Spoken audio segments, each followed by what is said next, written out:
नमस्कार दोस्तों। AR mathematics academy के यूट्यूब चैनल पे आपका स्वागत है। तो दोस्तों, कल मॉर्निंग के अंदर जो BSc पार्ट थर्ड है उसका दूसरा पेपर जो कॉम्प्लेक्स एनालिसिस का जो पेपर था वो होने वाला है सुबह 8 बजे से। अलजेब्रा का पेपर अपने पहले हो गया था, तो कॉम्प्लेक्स एनालिसिस का जो पेपर है उसके कुछ इम्पोर्टेंट क्वेश्चंस मैं आपके साथ डिस्कस करता हूँ कि इन क्वेश्चंस को तो आपको पढ़ के ही जाना पड़ेगा एग्ज़ाम में। और वैसे भी आपके लिए अच्छी बात यह है कि भाई सिलेबस कम हो गया है, तो आप 3 यूनिट भी अच्छे से करके जाते हो तो पूरा पेपर आप अटैम्प्ट कर दोगे। तो दोस्तों, इसके अंदर मैं कुछ इम्पोर्टेंट क्वेश्चंस आपको बताता हूँ, इनको पढ़ के जाना है आपको, कम से कम इनको तो पढ़ के ही जाना है। और अगर पूरा आप पढ़ते हो तो वो और भी अच्छी बात है आपके लिए। तो एक बार शुरू करने से पहले जो वीडियो है उसको लाइक कर दे, और अभी तक हमारे चैनल को आपने सब्सक्राइब नहीं किया है तो प्लीज़ चैनल को सब्सक्राइब करें। तो दोस्तों, अपन स्टार्ट करते हैं।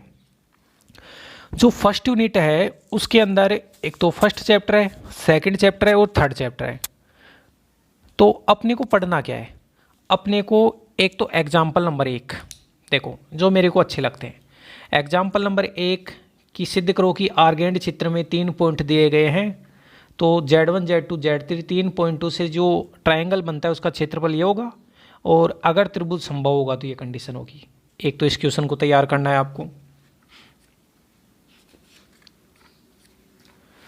दूसरा क्वेश्चन आपको तैयार करना है दोस्तों कि सिद्ध करो कि मोड Z-1 अपॉन Z+1 का मोड बराबर अचर है और आर्ग्यूमेंट अचर है, तो ये लंबकोणीय वर्तों को दर्शाते हैं। दूसरा क्वेश्चन ये तैयार करना है। इसके आगे दोस्तों, इसमें एक वेरी इंपॉर्टेंट है स्टीरियोग्राफिक प्रोजेक्शन, जिसको त्रिविम प्रक्षेप कहा जाता है। और त्रिविम प्रक्षेप की एक ही थ्योरम है कि सिद्ध करो कि जो स्टीरियोग्राफिक प्रोजेक्शन है वो वर्तों को वर्तों में या सरल रेखाओं के अंदर प्रक्षेप करता है। तो ये थ्योरम भी करनी है और इसका जो आर्टिकल है वो भी अपने को करना है। ये अपने को पढ़ना है फर्स्ट चैप्टर में। इसके अलावा एक क्वेश्चन नंबर 10 भी अपने को करना है। अनसोल्व क्वेश्चन नंबर 10 है। बस इतना सफिशिएंट है, इतना पढ़ लेना। जो फर्स्ट यूनिट है उसका जो मेन पार्ट है, फर्स्ट यूनिट का जो मेन पार्ट है वो चलता है चैप्टर नंबर 3 एनालिटिक फंक्शन। अब एनालिटिक फंक्शन में अपन स्टार्ट करें तो एनालिटिक फंक्शन के अंदर देखो कि एक थ्योरम है, देखो यहाँ से कि परिमित अवकलज के अस्तित्व के लिए सातत्यता आवश्यक प्रतिबंध है परंतु पर्याप्त नहीं। कि फाइनाइट डेरिवेटिव एग्जिस्ट करेगा उसके लिए कॉन्टिन्यूटी नेसेसरी कंडीशन है परंतु सफिशिएंट नहीं। तो सबसे पहले तो कॉन्टिन्यूस होगा ऐसे बता रखा है, और पर्याप्त नहीं तो इसके अंदर एक काउंटर एग्जाम्पल दे रखा है। तो ये एग्जाम्पल अपने को याद भी करना है, और अगर ये थ्योरम आती है तो ये यहाँ से करना चालू करना है इसको, और ये यहाँ तक ख़त्म होगा लास्ट में जाके यहाँ पे।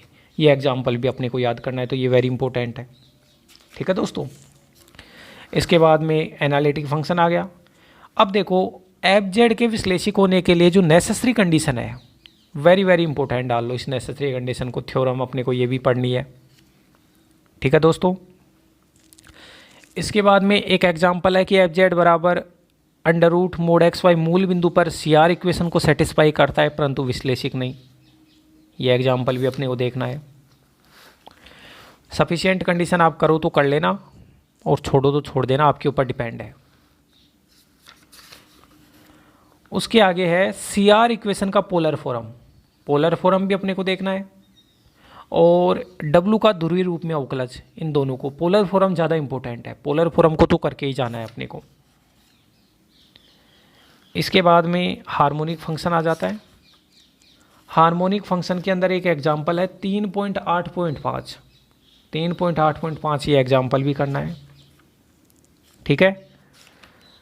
अब दोस्तों, अब आगे अपन बढ़ते हैं, और आगे बढ़ते हैं तो पेज नंबर 62 पे एग्जाम्पल नंबर 3.10.5, पेज नंबर 62 पे कि एफ बराबर जेड बार है वो किसी भी बिंदु के ऊपर डिफरेंशिएबल नहीं होता है, अवकलनीय नहीं होता है। ये इंपॉर्टेंट है।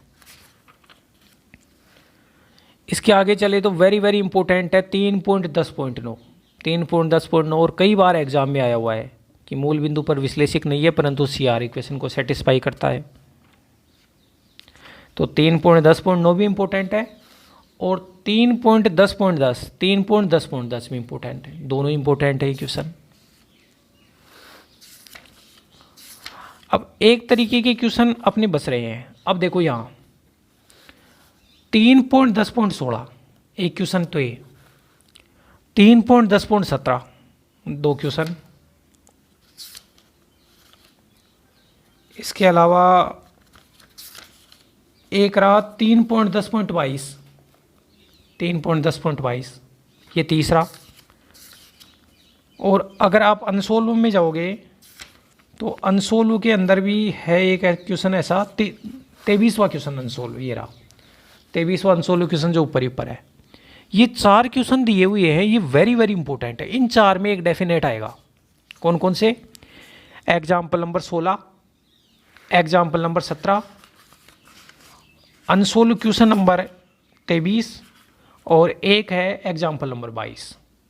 इन 4 में एक जरूर आएगा। अब वो ज़्यादा, मेरे हिसाब से ज़्यादा चांसेज हैं वो या तो 16वां एग्जाम्पल या 17वां, इनके ज़्यादा चांस है। लेकिन ये चारों एक तरीके के क्वेश्चन है और इनमें मिलन थॉमसन मेथड लगता है। तो इन अगर 2 को भी कर लोगे आप अच्छे से तो चारों आप कर दोगे इनको, तो इनको नहीं छोड़ना है। ये प्रश्नवादी संयुग्मी वाला 3.10.20 वेरी वेरी इंपॉर्टेंट है एग्जाम्पल। तो इतना सफिशिएंट है, आप फर्स्ट यूनिट में ये पढ़ लेना। अब दोस्तों जो सेकंड यूनिट है, एक तो इसके अंदर सम्मिश्र समाकलन वाला चैप्टर है जो अपनी बुक के अंदर दिया हुआ है, चैप्टर नंबर 7। चैप्टर नंबर 7 में दोस्तों एक तो ML प्रमेय देखना है। अच्छा, यहाँ से चैप्टर नंबर 7 क्या है कि सेकंड यूनिट में अथवा के ऊपर आएगा। तो एक तो थ्योरम आएगी और एक यहाँ से क्वेश्चन आएगा। थ्योरम की बात करें तो ML वाली थ्योरम करनी है, कोशी समाकलन प्रमेय वाली थ्योरम भी अपने को करनी है। 2 थ्योरम हो गई। इसके अलावा बात करें तो 7.8.2 थ्योरम भी करनी है, 7.8.3 भी थ्योरम अपने को करनी है और एक ही थ्योरम। तो 5 थ्योरम है। शायद ये 2019 में आ गई, तो 2019 में आई उसको तो छोड़ देना, बाकी सारी थ्योरम कर लेना। तो थ्योरम तो ये है। और अब एक क्वेश्चन आएगा, एक थ्योरम आएगी। क्वेश्चन की बात करें तो very very important, example number 1, example number 2, example number 5, example 1, example 2, example 5, example 6, example 9 important है बहुत ज़्यादा, एग्जाम्पल 9। और ऐसा ही एग्जाम्पल 10 है। ये देखो 9 और 10 एक जैसे हैं, दोनों इंपॉर्टेंट हैं। ये एग्जाम्पल हो गई। और अनसोल्व क्वेश्चन में बात करें तो अनसोल्व क्वेश्चन नंबर 10 भी आपको देख लेना है। ठीक है दोस्तों, एक एक क्वेश्चन मेरा करवाया हुआ है इसके अंदर। अब सेकंड यूनिट में अथवा के नीचे है कोशी प्रमेय के अनुप्रयोग, कोशी समाकलन सूत्र, वेरी इंपॉर्टेंट थ्योरम। इसके बाद में आप वेरी इंपॉर्टेंट थ्योरम है 8.2 विश्लेषिक फलन के अवकलज की थ्योरम है, विश्लेषिक फलन के अवकलज की थ्योरम है, बहुत इंपॉर्टेंट थ्योरम है। तो 2 थ्योरम तो ये हो गई। थर्ड थ्योरम दोस्तों ये है कि विश्लेषिक फलन का डेरिवेटिव भी विश्लेषिक होता है, एनालिटिक फंक्शन का डेरिवेटिव भी एनालिटिक होता है, बहुत इंपॉर्टेंट थ्योरम है ये भी। तो 3 थ्योरम हो गई हैं। इन तो 3 तो ये थ्योरम। मोरेरा प्रमेय इंपॉर्टेंट है, मोरेरा प्रमेय 4। मोरेरा प्रमेय के अलावा पोइसो समाकल सूत्र 5 तो ये हो गई। और इसके अंदर थोड़ा सा मैटर हो रहा है, थोड़ा सा मैटर आगे जब आप करोगे तो एक आएगा ल्यूवेल प्रमेय। ये ल्यूवेल प्रमेय भी सेकंड यूनिट में ही है अथवा के नीचे। तो ये 5 तो थ्योरम अपने को करनी है। तो यही भी वो भी सिस्टम है, एक क्वेश्चन आएगा और एक अपनी थ्योरम आएगी। क्वेश्चंस में डिस्कस करें तो एग्जाम्पल नंबर 1 इंपॉर्टेंट है, एग्जाम्पल नंबर 2 भी इंपॉर्टेंट है, एग्जाम्पल 3, एग्जाम्पल 4, एग्जाम्पल 5, 5 ही एग्जाम्पल दे हुए हैं। इन 5 एग्जाम्पलों को एक बार आप अच्छे से कर लेना। तो 4-5 थ्योरम है, 4-5 एग्जाम्पल हैं और ये वाला पार्ट सफिशिएंट आपके लिए। अब थर्ड यूनिट में दोस्तों 2 तो प्रमेय है, टेलर प्रमेय और लोरिएंट प्रमेय। अब देखो मेरे हिसाब से टेलर प्रमेय आपको करनी चाहिए, क्योंकि लोअर प्रमेय के अंदर तो एक तो टेलर भी आ रहा है, लेकिन लोरियंट थ्योरम है वो थोड़ा बड़ा हो जाता है, तो टेलर प्रमेय को अच्छे से तैयार करना, ठीक है। और टेलर प्रमेय के साथ में मैक्सिमम मॉडुलस थ्योरम बहुत ही इंपॉर्टेंट है, महत्तम मापांक प्रमेय, तो इसको भी अपने को करना है। टेलर और महत्तम मापांक प्रमेय को अच्छे से कर लेना, तो थ्योरम आएगी यहाँ से। और क्वेश्चनों की बात करें तो एक क्वेश्चन जरूर आएगा।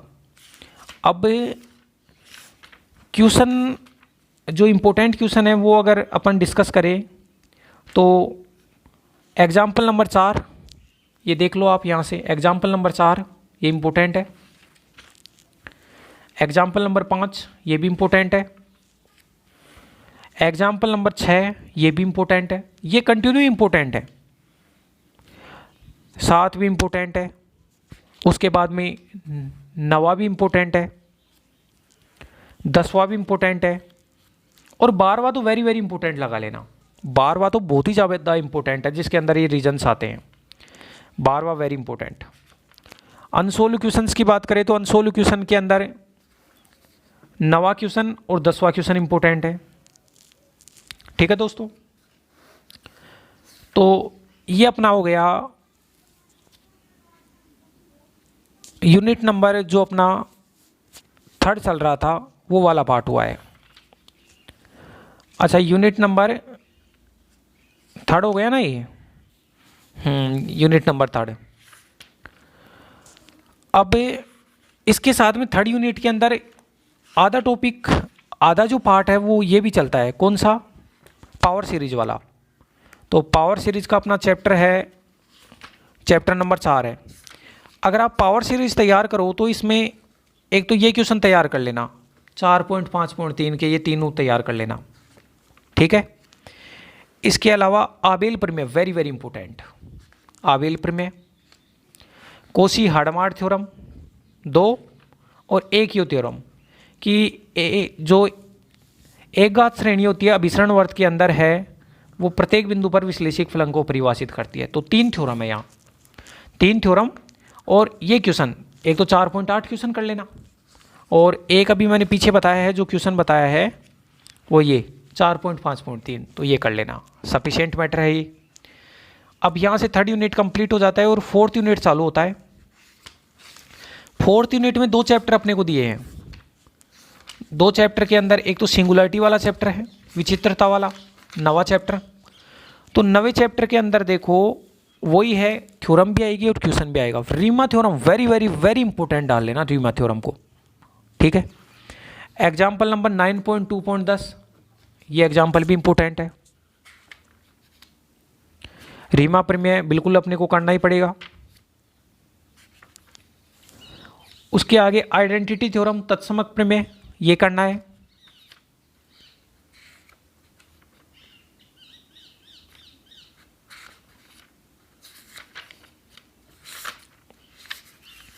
और इसके अंदर ये क्वेश्चंस हैं, देखो विचित्रताओं के, ये भी इंपॉर्टेंट है। 9.12.1 ये क्वेश्चन भी इंपॉर्टेंट है। और ये क्वेश्चन वेरी इंपॉर्टेंट है, 278 पेज नंबर है। 9.12.11 के अंदर 2 क्वेश्चन दिए हुए हैं, ये देख लो एक बार आप सीमा विधि से, तो इंपॉर्टेंट है ये। तो ये तो अथवा के ऊपर आएगा, अथवा के नीचे आएगा अवशेष वाला, रेजिड्यू वाला। तो दोस्तों रेजिड्यू के अंदर पहले तो हम थ्योरम्स की बात करते हैं। तो रेजिड्यू में बहुत ही ज़्यादा इंपॉर्टेंट थ्योरम है, वेरी वेरी इंपॉर्टेंट है, कोशी अवशेष प्रमेय। कोशी अवशेष प्रमेय और कोशी अवशेष प्रमेय के अलावा जो इंपॉर्टेंट थ्योरम है वो है रूस्य प्रमेय। एक रूस्य प्रमेय है, 2 और एक है कि n कोटि के बहुपद के n शून्य होते हैं, एक थ्योरम ये है। 3 इसके अलावा जो चौथी थ्योरम है ये थ्योरम है कि फंडामेंटल थ्योरम ऑफ अलजेब्रा। तो 4 तो अपने को यहां से थ्योरम करनी है। एग्जाम्पल्स की बात करें तो एग्जाम्पल के अंदर अगर अपन देखें तो एग्जाम्पल 10.2.1 एक ये इंपॉर्टेंट है, और बहुत ही ज़्यादा इंपॉर्टेंट है 10.2.6 एग्जाम्पल, उसको देख लेना। दूसरा 10.2.8 बहुत ज़्यादा इंपॉर्टेंट, तीसरा एग्जाम्पल ये देख लेना।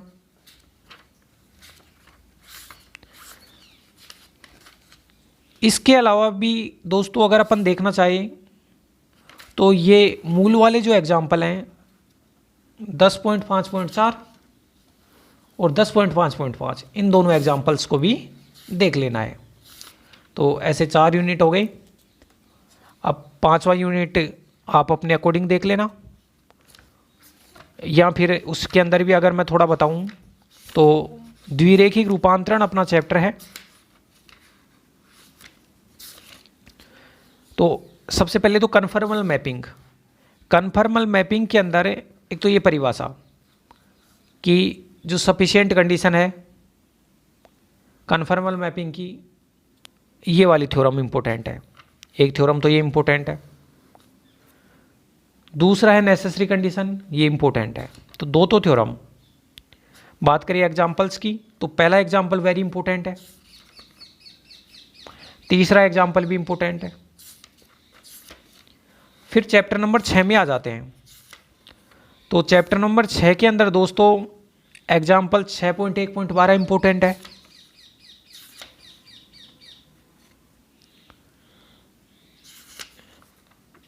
इसके अलावा अब थोड़ा आगे अपन बढ़े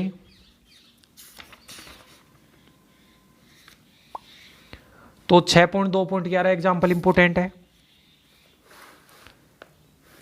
6.2.12 वेरी इंपॉर्टेंट डाल लेना, और 6.2.13 भी इंपॉर्टेंट है, दोनों एग्जाम्पल। थ्योरम नंबर एक एग्जाम्पल है 6.2.15 इंपॉर्टेंट है।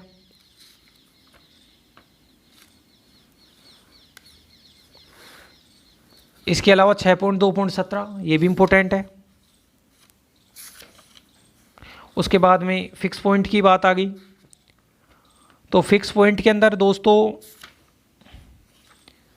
दो एग्जाम्पल्स हैं शायद, एक तो 6.4.6 और 6.4.4 दोनों इंपॉर्टेंट हैं। तो इतना मैटर अगर आप तैयार कर लोगे, ये सारी चीज़ें, ये तो मैंने सारे यूनिट्स के ही बता दिए, तो आप कम से कम भी अपनी तरफ से 3 यूनिटों को अच्छे से तैयार करके जाना। और ये मैंने केवल एक ब्रीफिंग बताई है, सारा आपने अभी तक तो पढ़ लिया होगा, 3-4 दिन की छुट्टी आई है, लेकिन मैंने बताया उसको एक बार और देख लेना। और अगर केवल इनको भी देख के जाओगे तो सफिशिएंटली आप आराम से कर दोगे जो भी अपना कॉम्प्लेक्स एनालिसिस का पेपर आता है। तो दोस्तों लास्ट में मैं बेस्ट ऑफ लक बोलना चाहूँगा आपको, और अच्छे से पेपर करके आना। वैसे तो 2 घंटे का ही है और क्वेश्चन भी शायद 3 करने हैं, आपको पता लग गया होगा। तो अच्छे से करके आना और फिर बताना कैसा क्या आपका रेस्पॉन्स रहता है। ठीक है दोस्तों, धन्यवाद।